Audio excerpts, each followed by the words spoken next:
sumamba, magpasalamat sa ating Panginoon. Tayo na kumanta, sumayaw sa saliw ng tugtugan, kay inang pagmasdan ang nagkakaisa at sama-sama magkakapatid.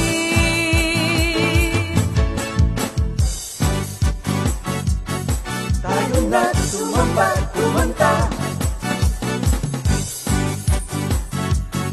tayo na sumamba, sumayaw kay Jesus. Kayo na at sumamba, magpasalamat sa ating Panginoon. Tayo na kumanta, sumayaw sa saliw ng tugtugan, kay inang pagmasdan ang nagkakaisa at sama-sama magkakapatid. Kay Jesus ang iyong problema. Magdasal, maghintay, magtiwala. Sa oras ng pangangailangan, si Jesus ang katugunan. Si Jesus ang ating Panginoon, kailanman di kanya iiwan. Si Jesus ang ating Panginoon, kasama sa lahat ng oras. Papuri at pasasalamat tanging sa'yo, alay. Tanging sa'yo, alay.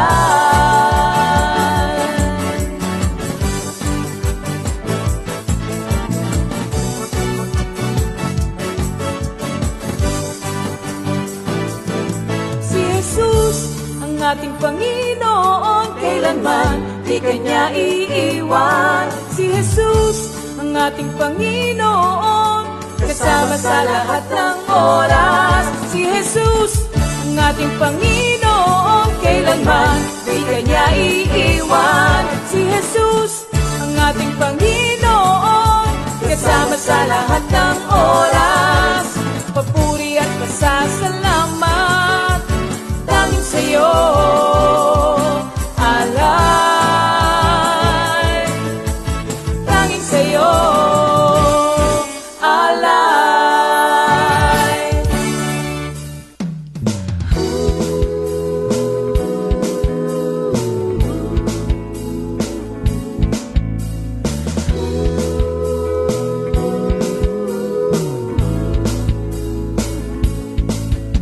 Pinagpalang buhay ang kaloob ng Diyos sa lahat ng tao. May takot sa Kanya. Pinagpalang buhay ang kaloob ng Diyos sa lahat ng tao.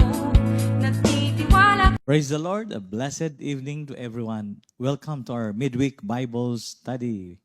Patuloy natin papurihan, pasalamatan ng ating dakilang Diyos sa mga pagkakataon na ganito na patuloy niya tayong pinagkakalooban na makarinig ng kanyang mabuting balita. So mga kapatid, tayo muna po ay manalangin. Hallelujah, hallelujah, hallelujah. O dakilang Diyos ang masalangit, pinupuri ka namin, dinadakila ka namin, niluluwalhati ka namin. Ikaw ang Diyos noon, ngayon at magpakailanman. Diyos na hindi nagbabago sa iyong pag-ibig sa amin. Purihin ka, dakilain ka, luwalhatiin ka sa gabing ito. Maraming salamat sa gabing ito na kami muli mong tinawag, pinili upang makarinig ng iyong magandang balita. Ama, sa gabing ito, dalangin namin ang iyong gabay at patnubay. Sapagkat inaamin namin, wala po kaming magagawa kung wala kayo. Kulang ang aming pangunawa. Kaya Lord, padala niyo po yung banal na Espiritu sa bawat isa sa amin na pagkalooban ng bukas na puso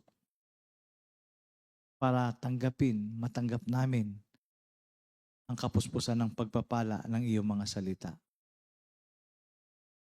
Panginoon, tinataas ko po sa iyo ang kapatid kong gagamitin mo sa pagbabahagi ng iyong mga salita.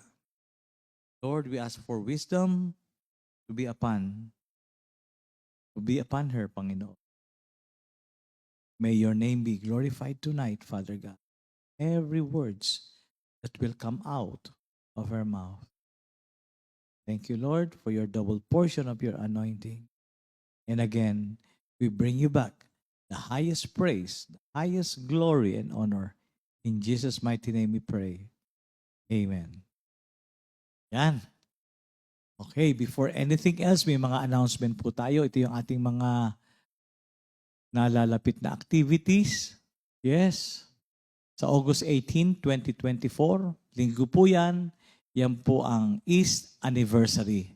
At dito po ay magjo-join ang Metro Manila Fellowship. Yan.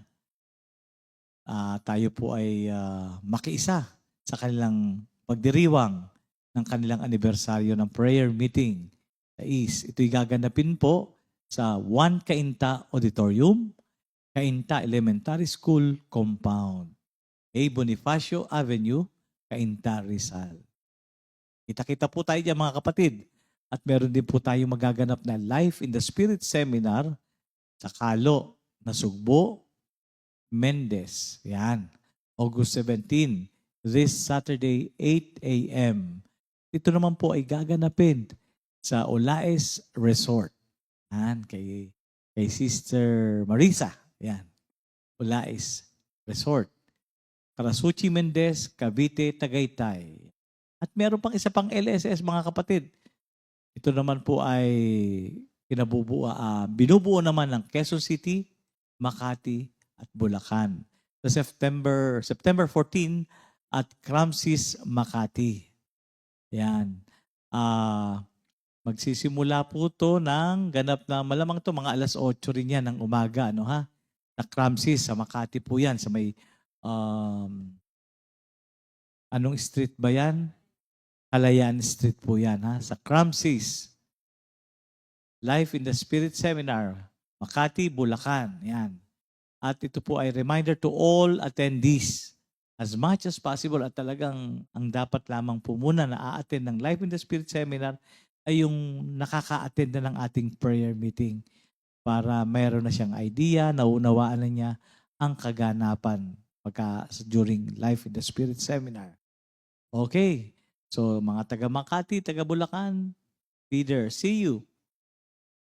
QC, yes. O, kita-kita tayo doon mga kapatid. And of course, hindi natin makakalimutan ng mga kapatid nating nagse-celebrate ng kanilang special day. August 14, 2024. Happy birthday, Brother Dwayne Abor-Abor. Aboy-Abor. Okay, happy birthday. Nabuyoy tuloy si Tito Arnold. Okay. And Sister Nora Kalingo. Oy, Sister, happy birthday.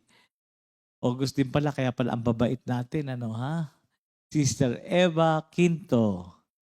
Sister Chona Malunes. Yan. Puro Malunes, ano? Lunes na Lunes. And Sister Tikay Garcia. Lola nila SJ to, no? Mother ni Brother Simple. Pastor Simple. Praise the Lord. Of course. Brother Rene Hakaban. Is that Hakaban? Tama ba yung pronunciation? Hakaban, yes. And Sister Alexandra Agus. Sister Alexandra Agus. Happy birthday, brothers and sisters, and enjoy your day. Pasok, Brother Bong.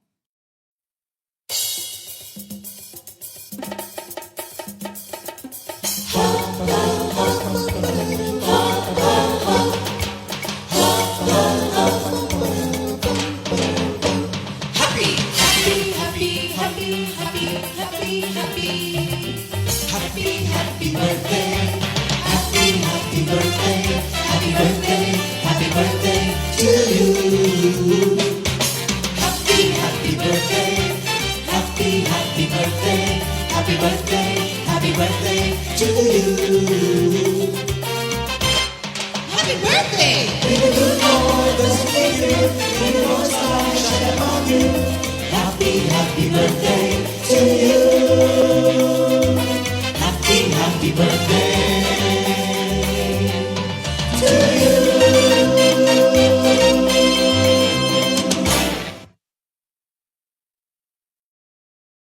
Ayan. Happy birthday again, mga kapatid. Enjoy your day. A blessed day to all of you. Okay. So, handa na po natin ang ating mga sarili and let us welcome the praise and worship team. Ayan, magandang gabi po sa ating mga kapatiran na nasa bahay. Higit lahat kay Lord. Hello po mga kapatid, yan. Magandang umaga, magandang tanghali, magandang hapon po anumang oras po tayo nanonood sa ating mga tahanan. Ihanda na po natin ang ating sarili upang umawit at magpuri sa Panginoon. Hallelujah, hallelujah. Napakagandang pagkakataon na naman po na ibinigay ng Panginoon upang tayo ay makapagpuri, makaawit at makapagpasalamat sa Kanya. Kaya tayo po ngayon ay tumayo na dyan, kayo po ay nasa inyong mga tahanan pa, sumabay po kayo ng pag-awit sa amin para sa Panginoon. Amen. Lord, I will always speak of your constant love. I will proclaim your faithfulness forever.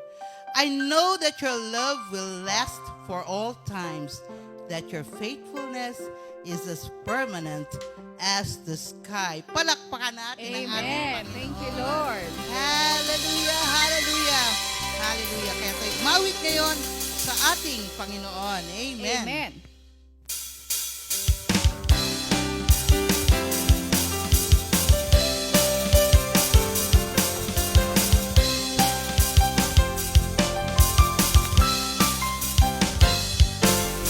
Hindi kami nag-iisa, pagkat ika'y kasama na.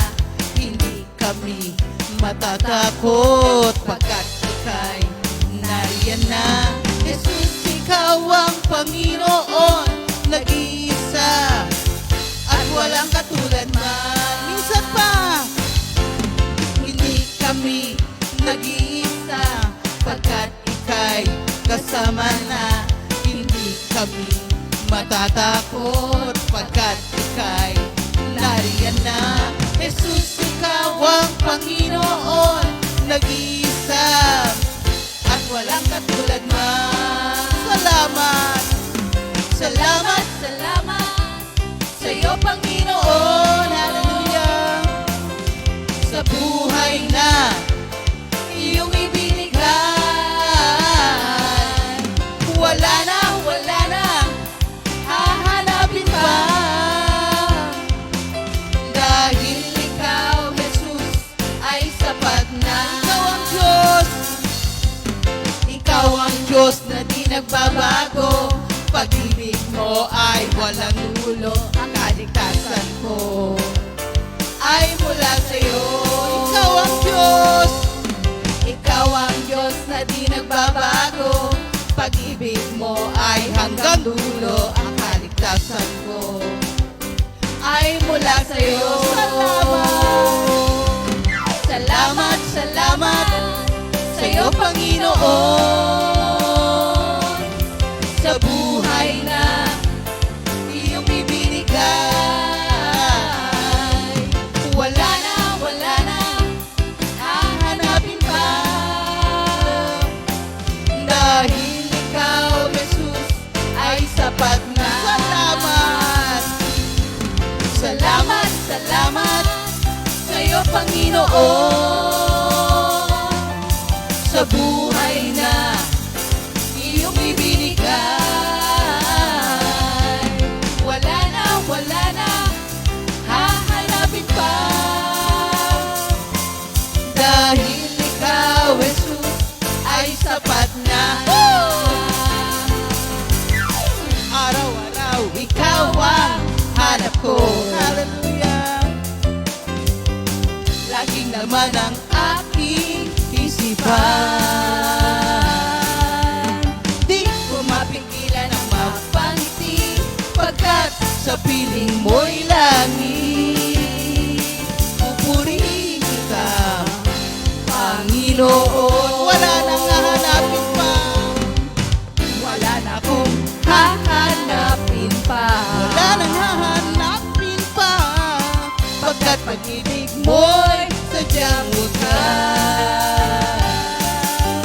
Nang ako'y manganib kay Yahweh, dumaing, dinig niya ako sa aking dalangin.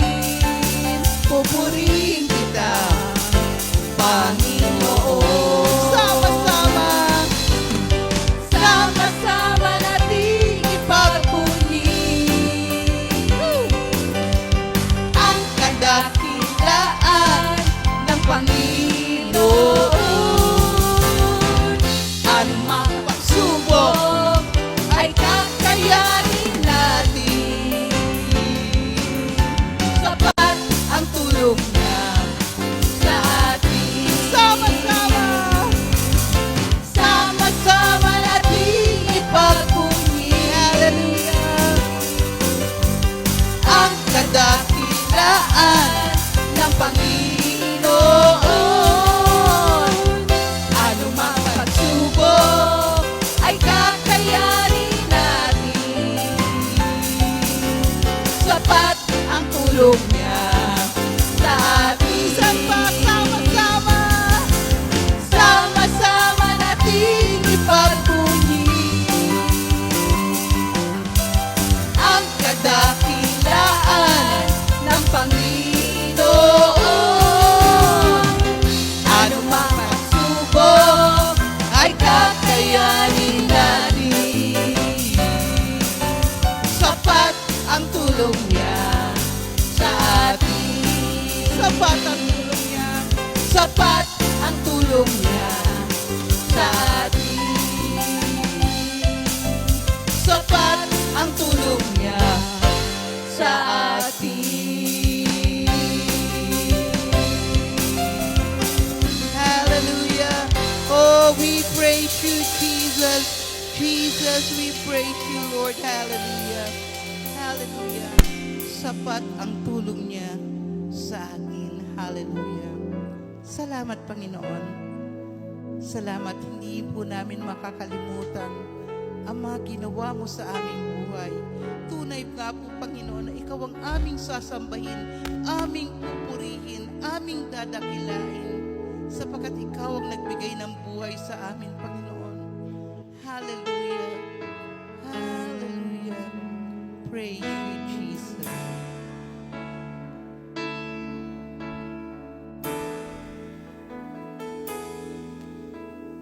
Di ko na pwedeng malimutan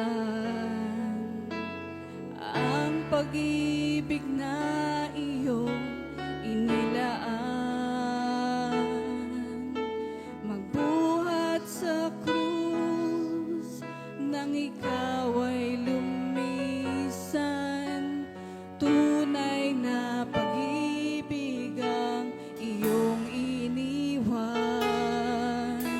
Jesus, ikaw lamang ang aming Diyos. Nasa kasalanan ko'y tumubos. Ikaw ang nagbigay sa akin ng pag-asa. Ang buhay ko'y napuno ng sigla. Jesus, kailangan kita. Jesus, kailangan kita. Hallelujah. Wala na akong maghihiling pa. Pag-ibig mo aking nadarama. Kahit sa gitna ng problema. Jesus, kailangan kita. Jesus, Hallelujah. kailangan kita. Wala na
sa atin ay nagligtas. Para sa'yo lamang. Para sa'yo lamang ang papuri, dakilang Diyos Ama na nagmamahal sa atin, hindi pinagkait ang bugtong na anak na sa atin ay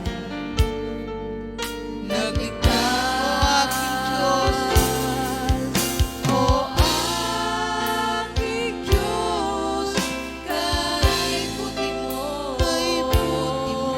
sa lahat ng nagmamahal sa'yo.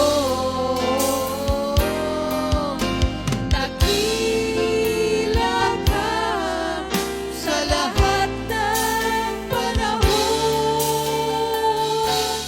Pangako mo'y tinutupad, maaasang lagi. Para sa'yo, Jesus, ang papuri. Habang nabubuhay, maglilingkod sa'yo. Habang nabubuhay, maglilingkod sa'yo. Habang may hininga, pupurihin kang lagi. Wagas na pag-ibig mo ay di nagmamali. Ikaw, Panginoon, ang banal. O aking Diyos, kay buti mo sa lahat ng nagmamahal sa'yo. Dakila ka sa lahat ng panahon.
Glory, hallelujah. Purihin ang ating Panginoong Diyos.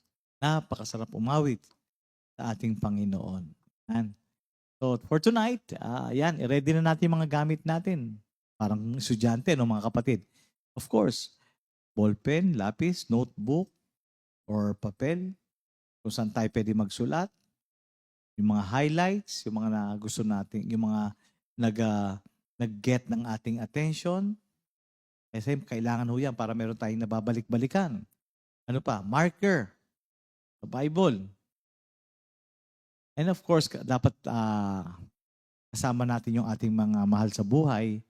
Kung kasama rin lang natin sa bahay, let's invite them para sabay-sabay tayong makapakinig at lumago sa ating pananampalataya sa ating Panginoong Hesus. So tonight tayo po ay nasa ating series pa rin ng Epistle to the Hebrews by Paul. At tonight po, we will start with chapter 12. Yan. At i-welcome po natin sa gabing ito ang ating kapatid at kapatid ko rin. Yan. Si Sister Joy Belmonte. Let's welcome our sister. Magandang gabi mga kapatid. Narito po ako, Sister Joy, na gagamitin ni Lord sa oras na ito upang ipahayag ang kanyang banal na salita. Kaya kung last time na discuss na ang Hebrews 10 and then every Monday we're continuously discussing Hebrews 11. Ngayon po tatalakayin natin ang Hebrews 12. Okay. Dito po sa Hebrews 12, basahin ko po yung 1 to 11, mga kapatid.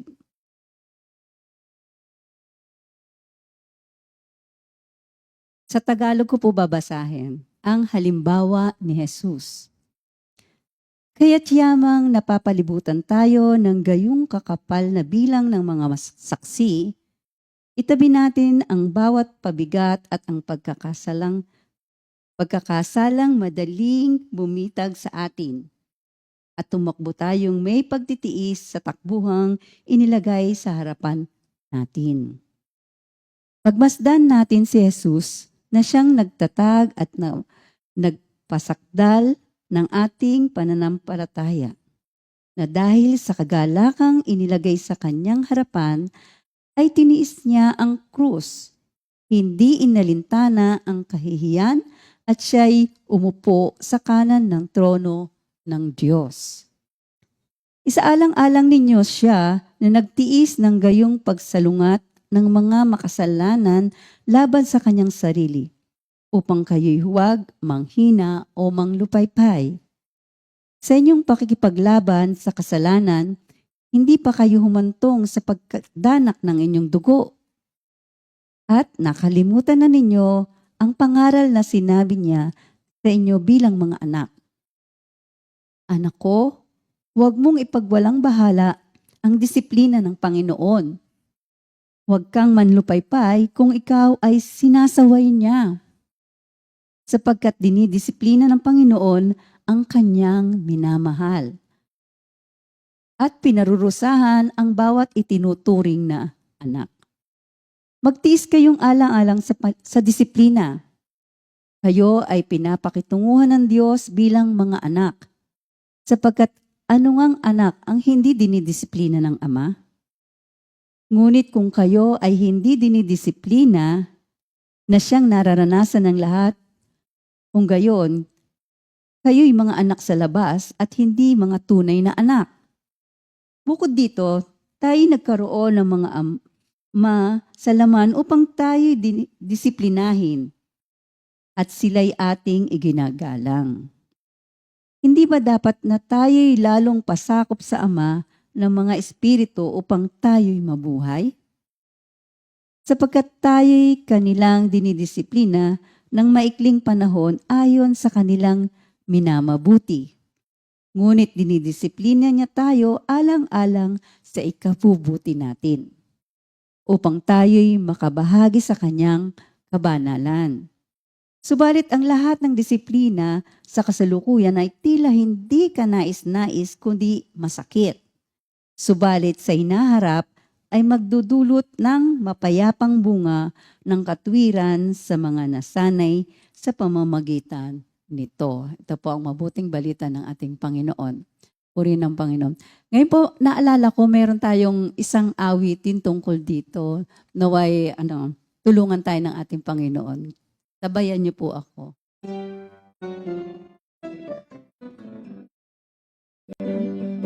On your mark, get set, run the race of life. There's a prize awaiting you. Lay aside every weight, each besetting sin. Keep the heavenly goal in view. Witnesses all around, watching as you run. Never falter, never fall. On your mark, get set, run the race of life. There's a prize awaiting you. Purihin ng Panginoon. Napakagandang awitin po. At yan po ay yung nilalaman ng aking binasa. Tayo po ngayon ay nasa takbuhan ng buhay. Yan, takbuhan. Takbuhan, patungong saan? Patungong langit, mga kapatid. Upang mabuhay kasama ang ating Panginoong Jesus. So, alam niyo mo po mga kapatid, yung ating nabanggit kanina, yung ating mga pinag-aralan sa Hebrews 11, yung mga heroes of faith, sila po yung mga witnesses natin ngayon. Yan, they are the great men. They are like a cloud. They are a crowd of witnesses, all telling us that we too can live a Christian life by faith. Yan. Sila po yung mga nanonood sa atin ngayon. At hindi lang po yung mga heroes of faith. Marami po yan, yung mga nauna sa atin sa gawaing ito. Ang Mami Ligaya, ang Daddy Bart, at yung iba pa nating mga kapatiran, mga manggagawa na tumungo na sa ating Panginoon. Yan, na sumama na sa ating Panginoon. Sila po ngayon yung ating mga witnesses at sila yung nag-cheer sa atin habang tayo ay while we are traversing this life, habang ating binabagtas ang buhay na to. Sabi nila, sige, go on, kaya mo yan. Kaya alam ko, by God's grace, tutulungan niya tayo na malagpasan ang ating pinagdadaanan. Ayan. So, yung ating goal bilang mga Kristiyano ay makikita natin sa Philippians 3:14. Sabi dito, I press on toward the goal to win the prize for which God has called me heavenward in Christ Jesus. Katulad nga nabanggit ko kanina, heavenward. Yun ang goal natin. Hindi naman tayo nag-goal ng pandito lang sa mundo. Kaya tayo ay patuloy na nag-aaral ng sa kanyang salita, nakikinig, at patuloy tayong dumadalo sa mga gawain. Ayun ang ating goal, heavenly goal.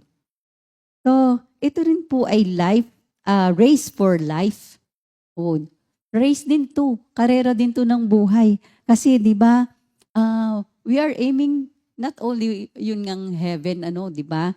Pero yung abundant life, kaya nga yung mga, di ba, may mga nagtatrabaho, di ba? Kasi, they are still aiming for abundance. At yun ang may pangako ng ating Panginoon, di ba, sa John 10:10, di ba? Yun naman ang kagustuhan ng ating Panginoon. At part of it is to work, do our best, kung ano man yung pinagagawa sa ating Panginoon, for abundance. At yun nga, ang sabi ko kanina, for eternal life. And it is also a race for perfection. Hinahagad natin ang perfect life, mga kapatid. A world where there is kung sana nga, kung pwede nga, di ba? No suffering, no corruption, no evil, nor no death. Di ba? We are aspiring for that. Di ba? Perfection. It is also a race to know God more, to commune and fellowship with God, both now and forever. Ayan. So, kagaya na nabanggit ko kanina, ang inspirasyon natin ay yung mga nauna sa atin.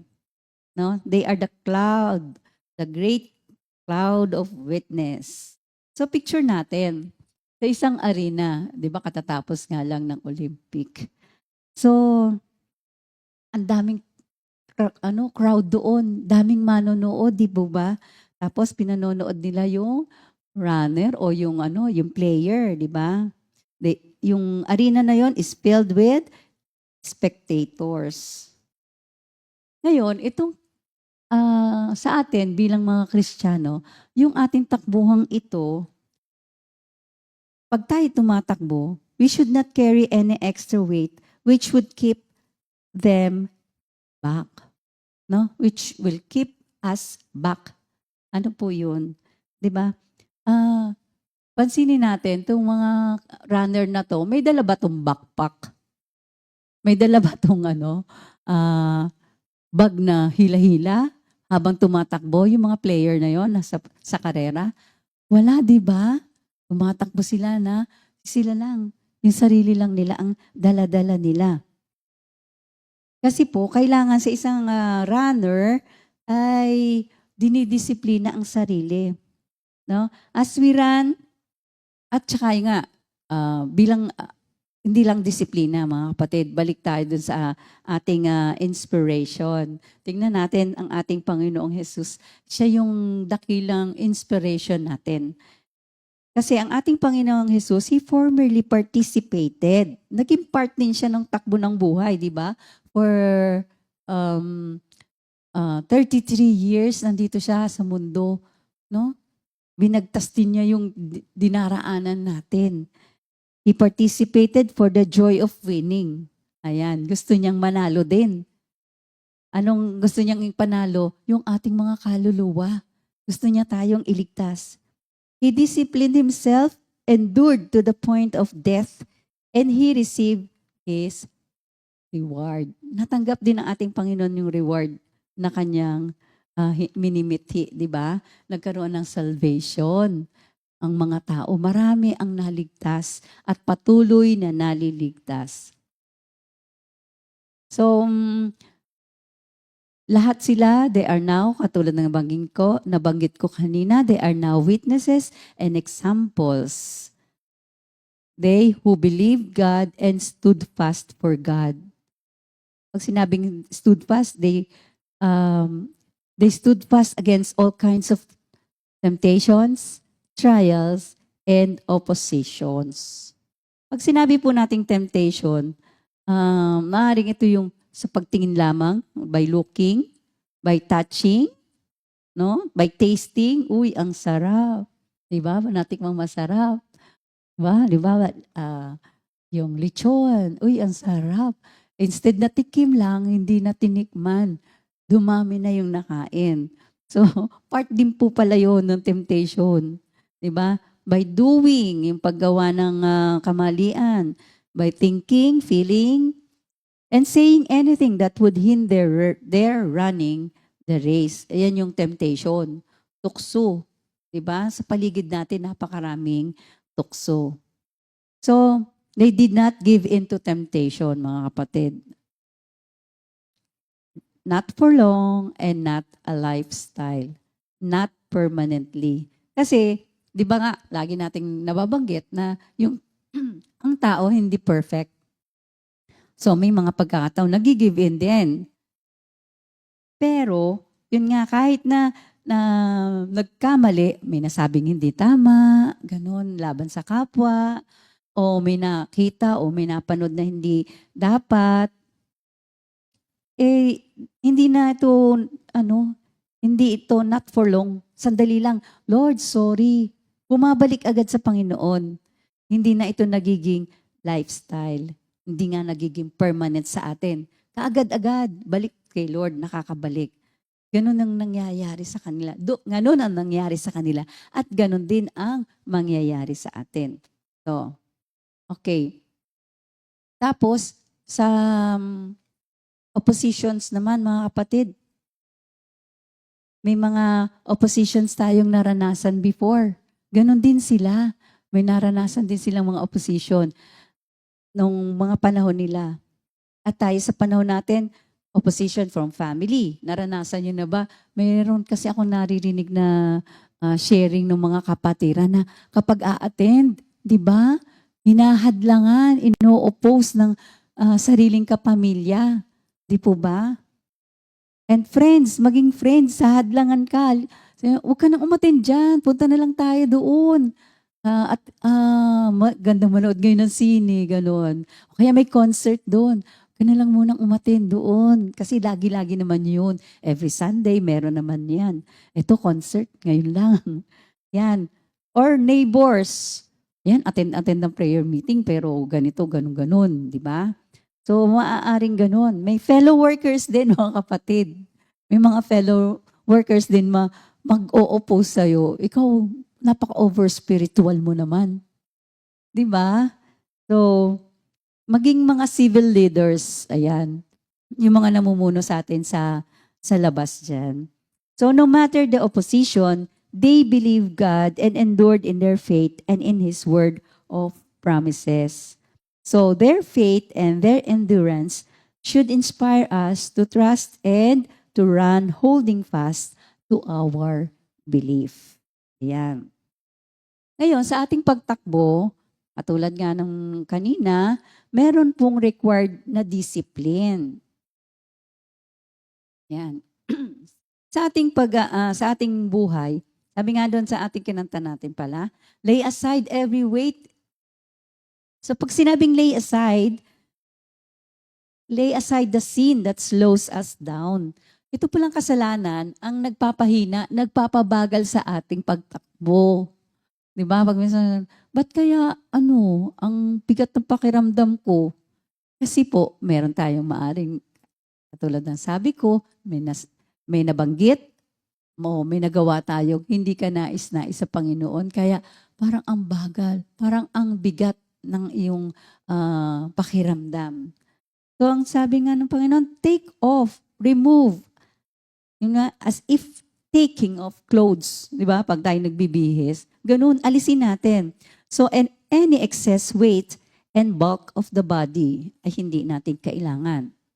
Lahat ng athletes, yung serious na athletes, nandun yung training. They strain themselves, di ba? From worldly things to remove all excess weight. Yan. Dinidisiplina nila yung sarili nila. Tinetrain nila yung sarili nila para maalis yung excess baggage. Dahil nga hadlang yan sa pagtakbo. Yan ang nagpapabagal imbes na makatakbo tayo ng mabilis. So, yung mga bagay na hadlang o nagpapabagal ng pagtakbo natin, ano-ano ba yun? Diba? Maaaring hindi natin namamalayan. No? Ako man, na-experience ko to at times. Salamat na lang sa ating Panginoon na lagi siyang nangangalabit. Uy, sumasobra ka na sa bagay na yan. Ayan. Katulad ng halimbawa, entertainment. Di naman po masama yung entertainment. Kaya nga, entertainment, ine-entertain ka eh. Diba? Okay. Pero, tingnan natin, imbis na yung oras na yon ay ginugugol natin sa pakikipag-ugnayan sa ating Panginoon, pag-aaral ng kanyang salita, ay nauubos na doon. Diba? Katulad ng ating, hindi masama ang Facebook, diba? Marami tayong natututunan, may mga aral, pero kung yun na lang ang uubos ng oras natin sa maghapon, sayang. Diba? Alam ba natin na hindi tayo lumalakad, hindi tayo tumatakbo during the time na hindi tayo nakaugnay sa ating Panginoon? Stagnant tayo, labas natin noon. So yung entertainment, bawasan natin. No, bawasan natin. Yung, kasi may mga tao na pagmulat ng mata, pag hindi TV ang binuksan, ay yung cellphone. Diba? Okay lang magbukas ng cellphone kung sa Bible natin bubuksan yun. Pero kung ito ay gusto lang natin makibalita o mag-scroll ng mga reels, gusto natin tumawa, unahin naman muna natin ang ating Panginoon. Ayun. So, maaari din na ang nagpapabagal sa atin ay seeking the possession and things of this world instead of God. Yung dahil nga sa seek tayo ng seek. Kasi nga gusto natin magkaroon ng abundance. Alam naman natin na ang sinabi ng Panginoon is, seek ye first the kingdom of God, and all these things shall be added unto you. Ibibigay niyang lahat. Ano bang gusto mo? Ibibigay niya, kayang-kaya niyang ibigay sa atin. Yan. Kaya, kung isisik natin, huwag na yung hanap ng paraan para makamtan natin yung ating mga gusto. Kayang-kayang ibigay yan ng ating Panginoon. But seek Him first. Sa ating paghahanap ng paraan, trabaho tayo, puyat tayo sa pagtatrabaho, pagod tayo, gutom tayo sa pagtatrabaho, overtime doon, overtime dito, pero maririnig mo pa rin, sasabihin nila, kulang, pagod na ako, hindi pa rin nakakamtan. Nakakatuwa nga sa ating Panginoon. Sabihin na nating mga manggagawa nga kami, na hindi naman kami, wala kaming salary, meron kaming allowance, pero almost marami sa amin kung saan na nakarating. Hindi lang lumilibot sa Pilipinas. Di ba? Maging yung ating mga members nakakalibot sa Pilipinas. Di ba? Kahit na sabi mo, hindi kaya. Bakit ganun? Di ba? Pero, at hindi lang Pilipinas, abroad pa. Amen? Imposible, pero sa Panginoon, posible. Pero yung mga taong nagsusumikap, na nag-o-overtime, nagpapagod, sasabihin nila, yun nga, ang bukang bibig nila, kulang eh. Kaya hindi nila ma-experience, yun na-experience natin. No? Kasi nga, kulang. Kailangan, isik natin ng ating Panginoon at ipararanas niya sa atin ang lahat ng magagandang bagay. Kasi siya naman ang may-ari ng langit at lupa. Sinabi nga niya, hingiin mo, maniwala ka, manampalataya ka, ibibigay niya ito. All these things shall be added unto you. Ngayon, listening to music. Ayan. So, hindi na rin masama makinig ng music. Maganda yun. Pero may mga music tayo ngayon na naririnig na merong negative na implication o suggestion, at saka meron pang nagbabad words na kanta. Kaya iwasan din natin ang makinig ng mga worldly music. Ayan. At sa ating pagtakbo, kailangan we must run with patience. Sabi nga sa hupome. Ayan. Pagka may patience, may endurance. Pag sinabi nga, patience, steadfast ka. Hindi ka maaantig. Yan, kahit ka nasa gitna ng traffic, dapat na-exercise natin yung patience. Kasi ganun yung yung athlete. Hindi yan kaagad-agad na gustong bumilis ang takbo, kaagad-agad na maging top o number 1. Practice yun. Training yun. No? Steadfast, perseverance, patuloy ang ginagawa niya. Kaya dapat nandun ang patience. Kaya tayong mga believers, nandun dapat ang ating patience. At ang patience ay ito isang active word.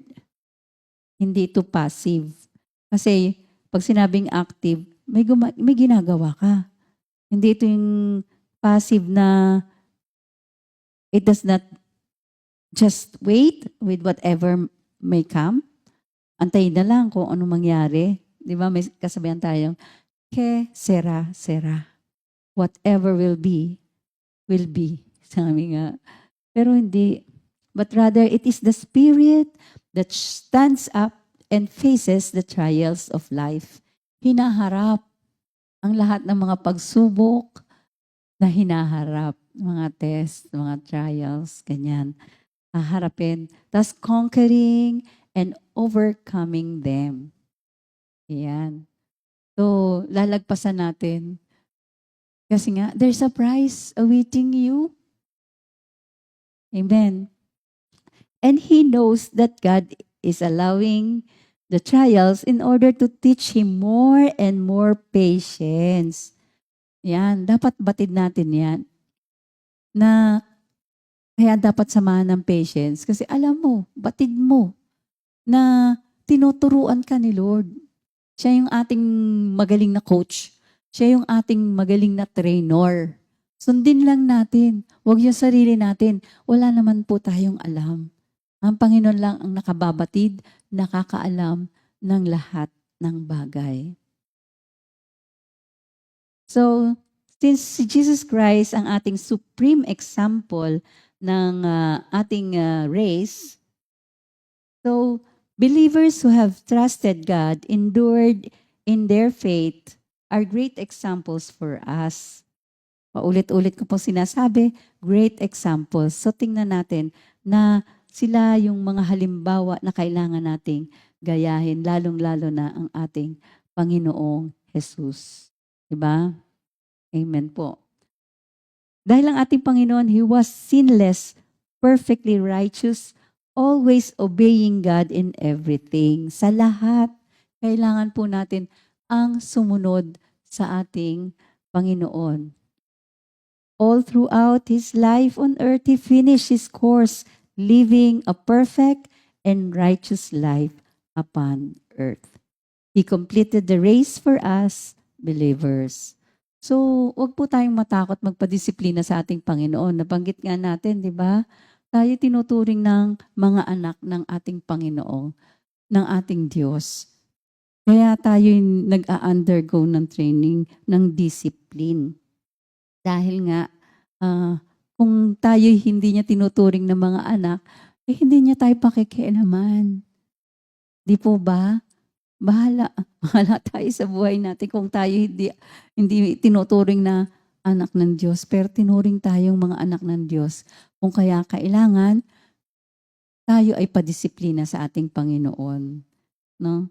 Malalaman lang natin ang lahat ng mga bagay na yan kung tayo'y patuloy na magbabasa, mag-aaral ng kanyang salita, makikinig sa kanya araw-araw. Amen po ba? So napakasarap ng nasa ating Panginoon. Di po ba? Kasi nandun yung kanyang care and concern sa atin, even to the smallest thing in our life. Di ba? Sabi nga nung iba, bakit ganun? Lahat na pinakailaman. Hindi, mga kapatid. He knows what is best for us. Kaya sabi, Lord, ano po ba susuot ko? Ganun yun. Lord, ako po ba kahit pinakasimpleng bagay. Lord, pwede po ba ako magkape ngayon?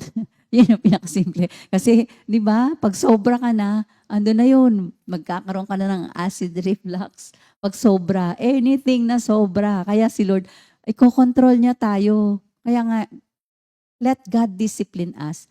Allow God to discipline us every day of our life. Purihin ang ating Panginoon. God bless us all.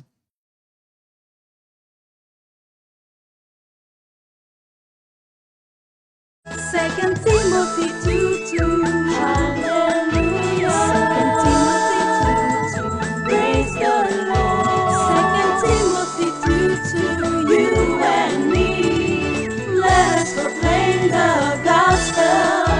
Second Timothy 2:2. Hallelujah. Second Timothy 2:2. Praise the Lord. Second Timothy 2:2. You and me, let us proclaim the